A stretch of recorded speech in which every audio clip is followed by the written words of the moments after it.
Friends, मैं Amrendra Kumar. Welcome to AG point. मैं उम्मीद करता हूँ कि आप लोग बहुत अच्छे होंगे। चलिए, आज का जो हमारा क्लास स्टार्ट हो रहा है वह पठार। हालांकि इसके पहले मैंने पर्वत की परिभाषा, पर्वतों के प्रकार और कौन कौन सा पर्वत किस देश में स्थित है और सभी पर्वतों का विश्व मानचित्रण पे मैं उनका निरूपण कर दिया हूँ, है ना, जो आप लोग इसके पहले वाले क्लास में पढ़ चुके हैं। अब हम स्टार्ट कर रहे हैं पठार, ठीक ना।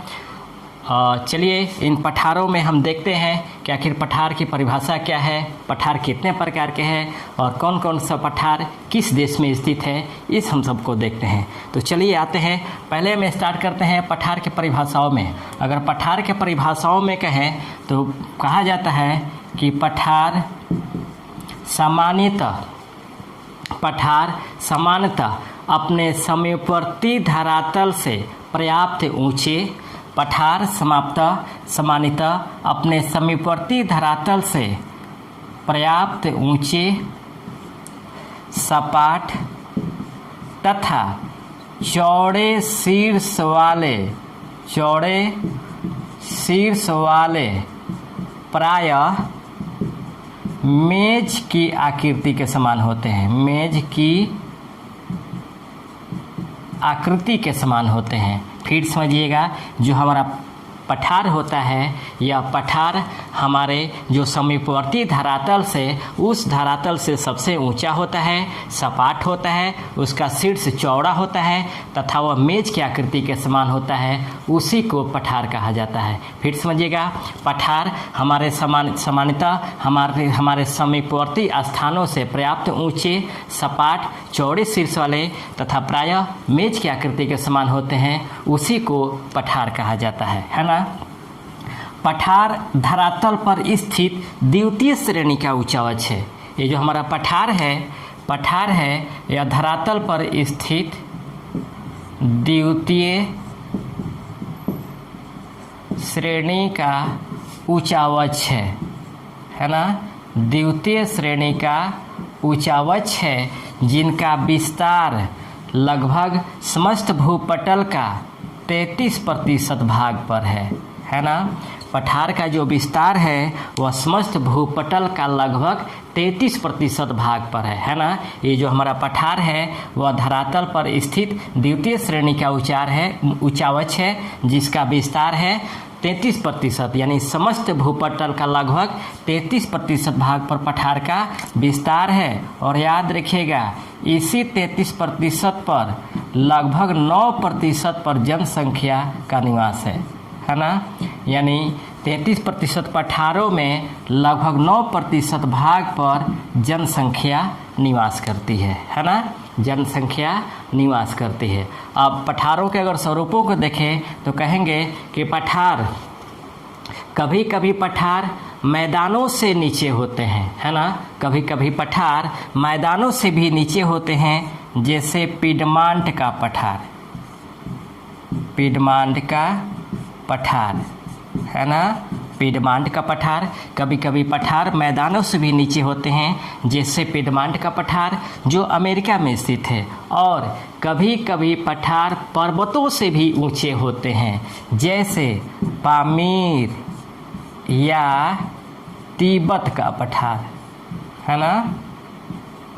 तिब्बत का पठार समझिएगा। फिर पठार का जो स्वरूप है यह कभी कभी मैदानों से भी नीचे होते हैं, जैसे पिडमांट का पठार, और कभी कभी यह पर्वतों से भी काफ़ी ऊंचे होते हैं, जैसे तिब्बत या पामीर का पठार। इसकी जो ऊंचाई है यह आपका 5000 मीटर है। यह विश्व का सर्वाधिक ऊंचा स्थित पठार है, इसलिए इसे विश्व का छत के नाम से भी जाना जाता है ना। इसके अलावा पठार की जो विशेषता है वह विशेषता आपको सपाट शिखर वाला, पठार की जो विशेषता है वह आपको सपाट शिखर,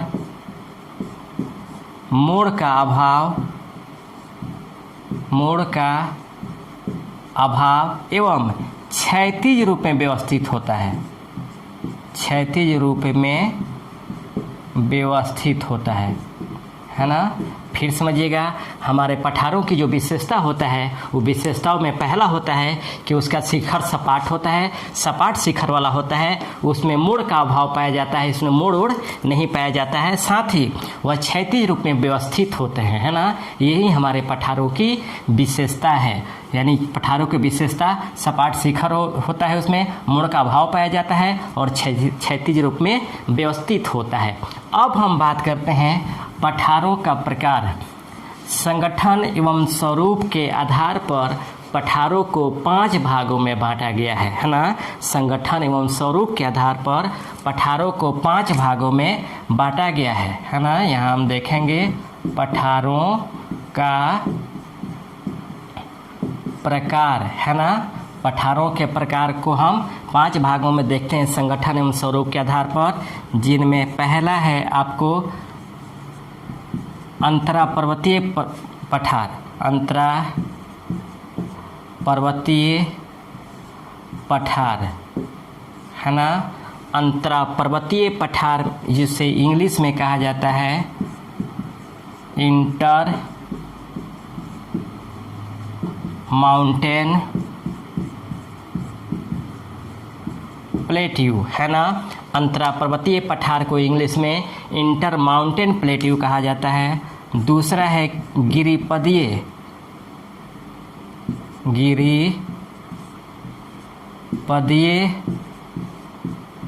पठार, है ना। इसे इंग्लिश में कहा जाता है पिडमांट प्लेट्यू। पिडमांट प्लेट्यू, है ना। तीसरा नंबर है आपका गुंबदाकार पठार। गुंबदाकार पठार, गुंबदाकार पठार को इंग्लिश में कहा जाता है dome shaped mountain. Dome shaped plateau, है ना। डोम शेप्ड प्लेट्यू इसे कहा जाता है। चौथा नंबर में है महाद्वीपीय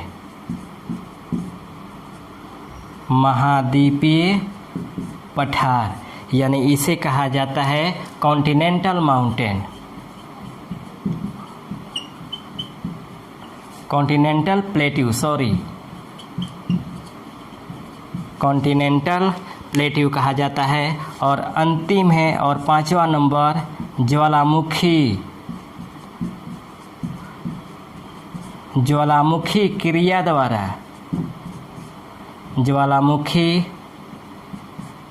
द्वारा निर्मित पठार, यानी इसे इंग्लिश में कहा जाता है वोल्केनिक प्लेट्यू, है ना। तो ये 5 प्रकार के पठार होते हैं। अंतरा पर्वतीय पठार, गिरिपदीय पठार, गुंबदाकार पठार, महाद्वीपीय पठार और ज्वालामुखी क्रिया द्वारा निर्मित पठार, है ना। इन सभी पठारों को एक एक करके देखते हैं कि इसे क्यों कहा जाता है, इन्हें अंतरा पर्वतीय पठार क्यों कहा जाता है और इनके क्या क्या उदाहरण हैं, इनके अंतर्गत आने वाले पठार कौन कौन हैं और कहाँ पे पाए जाते हैं, ठीक ना। तो इसके स्क्रीनशॉट आप लोग ले लीजिए। चलिए हम बात करते हैं अंतरा पर्वतीय पठारों के बारे में।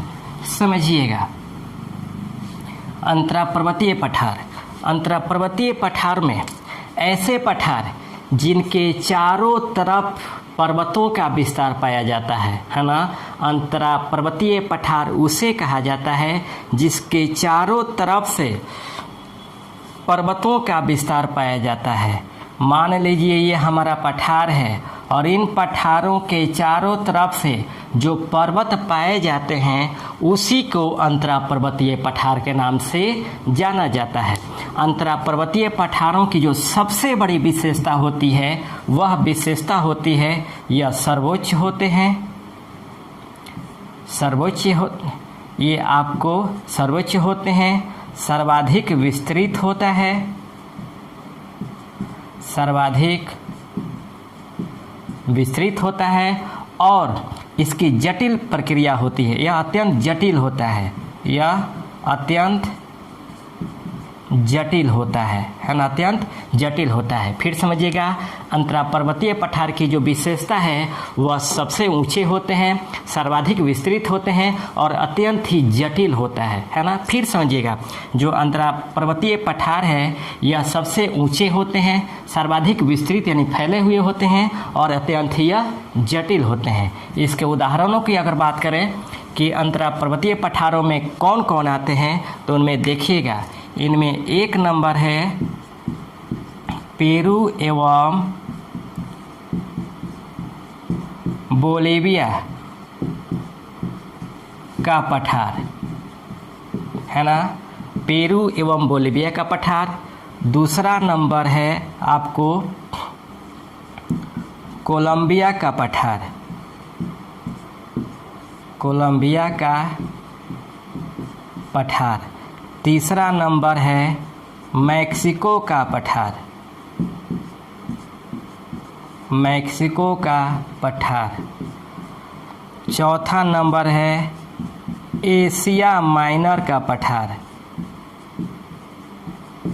एशिया माइनर का पठार। पांचवा है तिब्बत या पामीर का पठार। समझिएगा, पेरू एवं बोलिविया का पठार ये कहाँ पर स्थित है? ये पेरू एवं बोलिविया ऑलरेडी ये देश है ना, और ये स्थित है दक्षिणी अमेरिकी महाद्वीप में स्थित है ना। कोलंबिया एवं मैक्सिको का पठार ये आपको उत्तरी अमेरिकी महाद्वीप में स्थित है, उत्तरी अमेरिकी महाद्वीप में स्थित है। कोलंबिया का पठार आपको अमेरिका में स्थित है और मैक्सिको का पठार आपको मैक्सिको में स्थित है ना। और एशिया माइनर का पठार आपको ईरान में स्थित है, जो कहाँ स्थित है, किस महाद्वीप में? एशिया महाद्वीप में स्थित है। और तिब्बत या पामीर का पठार जो आपको तिब्बत में स्थित है और यह भी आपको एशिया में स्थित है। अब समझिएगा, मैं शुरू में ही बताया था कि अंतरा पर्वतीय पठारों का जो सबसे बड़ी विशेषता होती है कि ये पठार सबसे ऊंचे होते हैं, विस्तृत होते हैं और अत्यंत जटिल होते हैं। इनमें सबसे प्रमुख जो उदाहरण है वो आपको तिब्बत या पामीर का पठार है ना।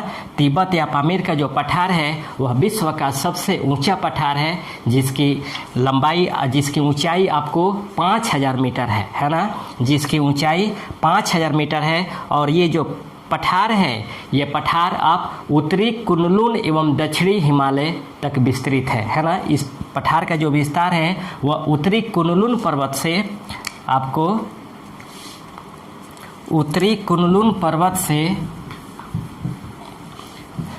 तिब्बत का पठार का जो विस्तार है वह उत्तरी कुनलुन पर्वत से दक्षिणी हिमालय तक स्थित है ना। दक्षिणी हिमालय पर्वत तक यह विस्तृत है और इसकी ऊंचाई कितनी है? 5000 मीटर है ना। तो ये हमारा था अंतरा पर्वतीय पठार। अब हम दूसरा नंबर बात करते हैं गिरिपदीय पठार का, है ना। दूसरा नंबर है गिरिपदीय पठार। दूसरा नंबर गिरिपदीय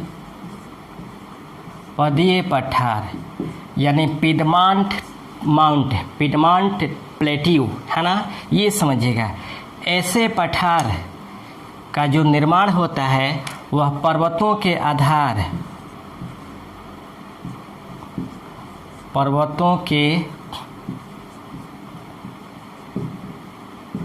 आधार या नितल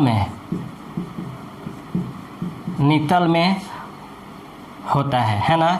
जो गिरिपदीय पठार के जो स्थिति होती है वह पर्वतों के आधार या नितल में स्थित होते हैं, इसलिए इसे गिरिपदीय पठार भी कहा जाता है। फिर समझिएगा, गिरिपदीय पठार पर्वतों के आधार या नितल में जो उपस्थित होते हैं उसी पठार को गिरिपदीय पठार कहा जाता है ना। पर्वतों के आधार या नितल में जो उपस्थित होने वाले जो पठार होते हैं उन्हीं को गिरिपदीय पठार कहा जाता है। याद रखिएगा, गिरिपदीय पठार के एक तरफ, मान लीजिए ये हमारा आपको गिरिपदीय पठार है, तो गिरिपदीय पठार के एक ओर आपको ऊंचे ऊंचे पर्वत होते हैं और दूसरे तरफ आपको सागर होते हैं या मैदान होते हैं, है ना।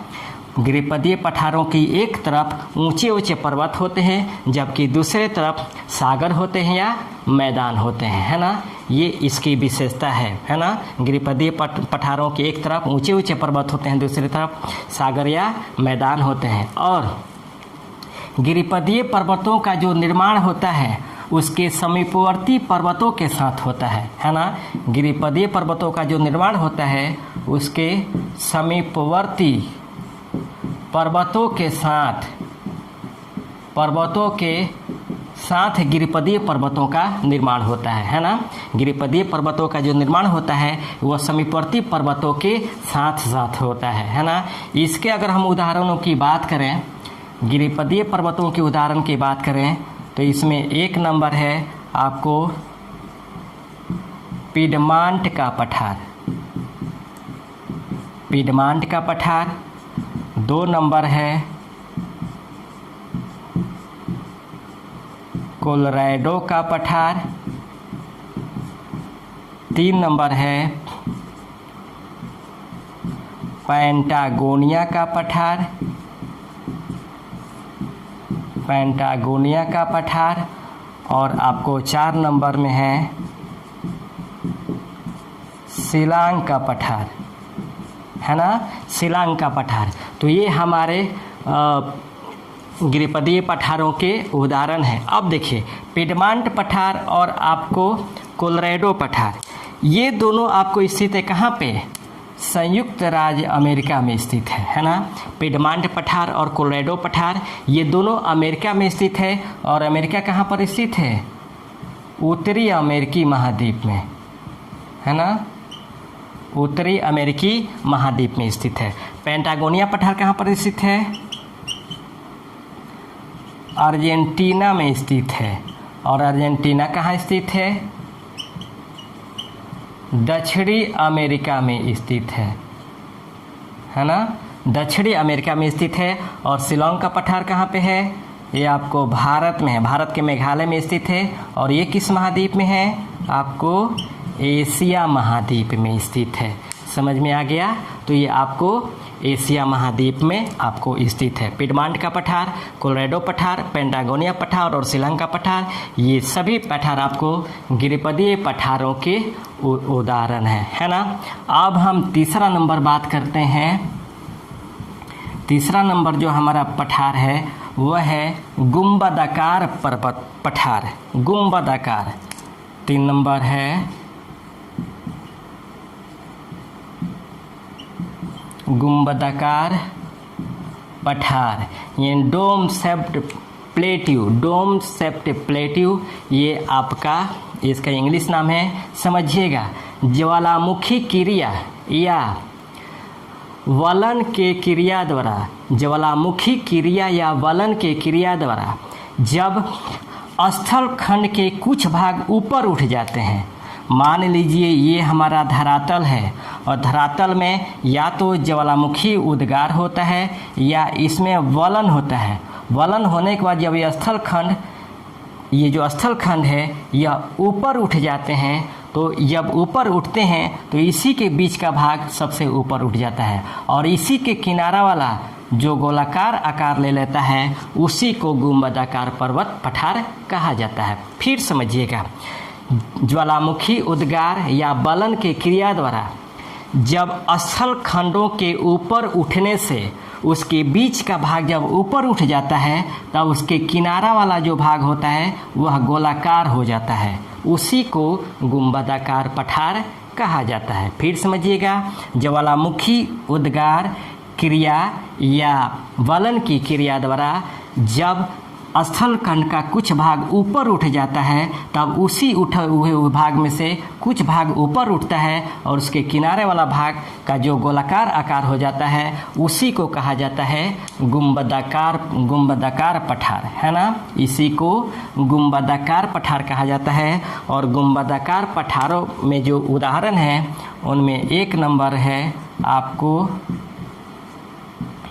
ओजार्क पठार, है ना। एक नंबर है ओजार्क पठार, 2 नंबर है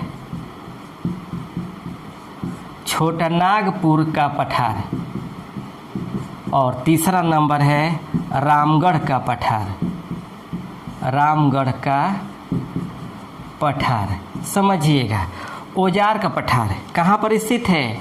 ये आपको अमेरिका में स्थित है ना।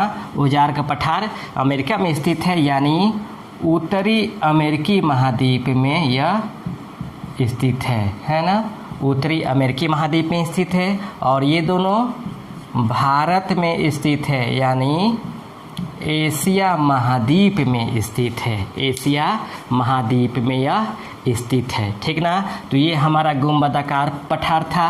अब हम चौथा नंबर बात करते हैं महाद्वीपीय पठार, कॉन्टिनेंटल प्लेट्यू। चौथा नंबर है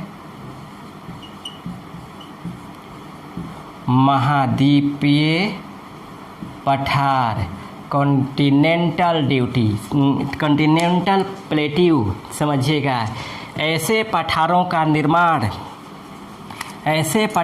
निर्माण आपको पटल विरूपणी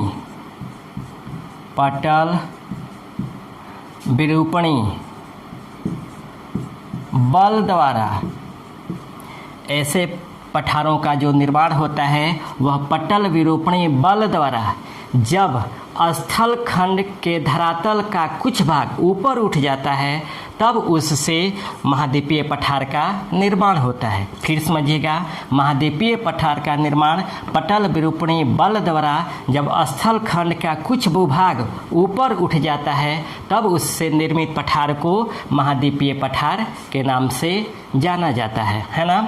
इनके निर्माण से फिर समझिएगा,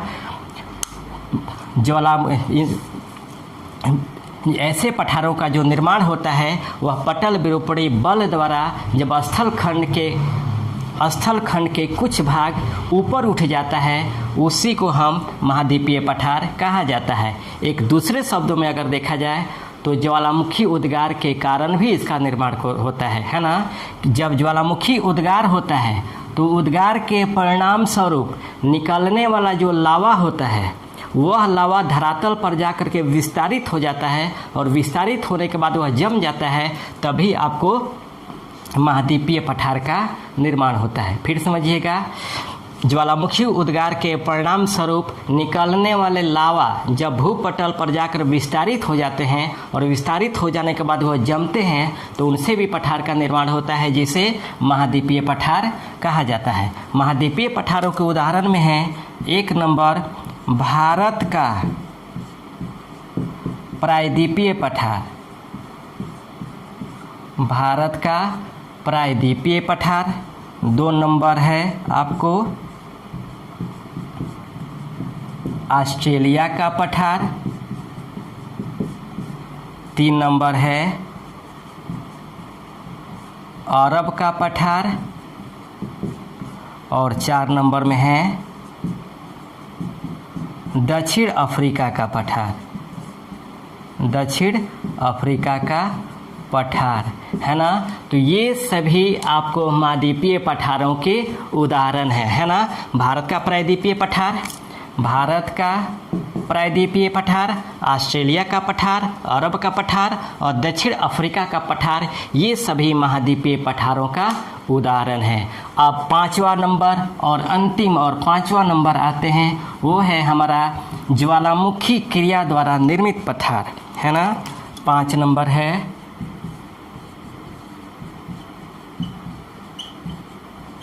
ज्वालामुखी क्रिया द्वारा निर्मित पठार, यानी वोल्केनिक प्लेट्यू। समझिएगा,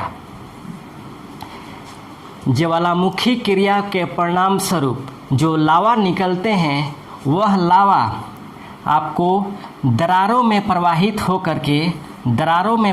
होकर जब जमा हो जाते हैं, उसी को आपको ज्वालामुखी क्रिया द्वारा निर्मित पठार कहा जाता है। फिर समझिएगा, ज्वालामुखी उद्गार के परिणाम स्वरूप जो निकलने वाले लावा होते हैं, वह दरारों में प्रवाहित होकर जब जम जाते हैं, उसी को ज्वालामुखी क्रिया द्वारा निर्मित पठार कहा जाता है। इनका जो निर्माण है, जो ज्वालामुखी द्वारा जो निर्मित पठार का निर्माण होते हैं, वह लावा के दरारों में प्रवाहित होकर जमने से ही होता है ना। और इनके प्रमुख उदाहरणों में देखें तो इनमें हम पहला है आपको दक्कन का पठार, 1 नंबर में दक्कन का पठार, 2 नंबर में है आपका कोलंबिया का पठार, 2 नंबर में आपका कोलंबिया का पठार है। और तीसरा नंबर में आपको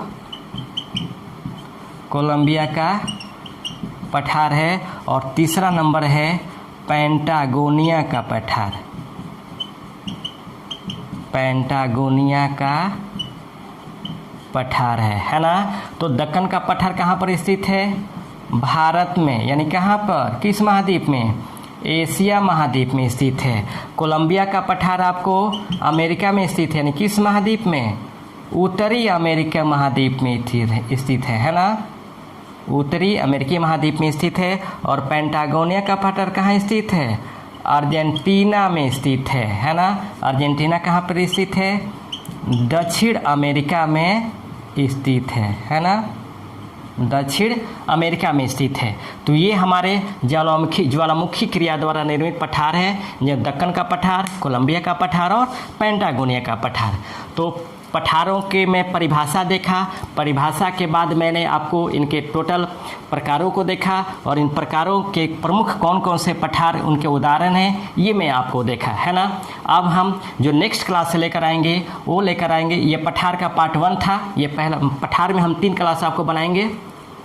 पठार ये जो हो गया, पठार की परिभाषा और पठारों के प्रकार और उनके उदाहरण। दूसरा मैं क्लास बनाऊंगा पठार, विश्व का प्रमुख पठार, कि विश्व में कौन कौन से पठार कहाँ पाए जाते हैं, किस देश में पाए जाते हैं, ये जरूरी है, बहुत ज़्यादा क्वेश्चन पूछा जाता है। और तीसरा बनाऊंगा कि विश्व के प्रमुख पठारों का विश्व मानचित्र पर निरूपण, यानी इंडिकेट, है ना। ये 3 आधार पर इसलिए मैं बनाऊंगा कि पहले आप याद कर लेंगे दूसरे पार्ट में कि विश्व के प्रमुख पठार किस देश में स्थित है, किस महाद्वीप में स्थित है। और वहीं पठार को मैं एक तीसरा क्लास बनाऊंगा जिसमें विश्व मानचित्रों पर उसका मैं मानचित्रण करूंगा, इंडिकेट करूंगा, जो आसानी से आपको समझ में आ जाएगा, है ना। तो रहने देते इतना ही, फिर हम नेक्स्ट क्लास लेकर हाजिर होंगे आपके सामने। तब तक के लिए बेस्ट ऑफ लक।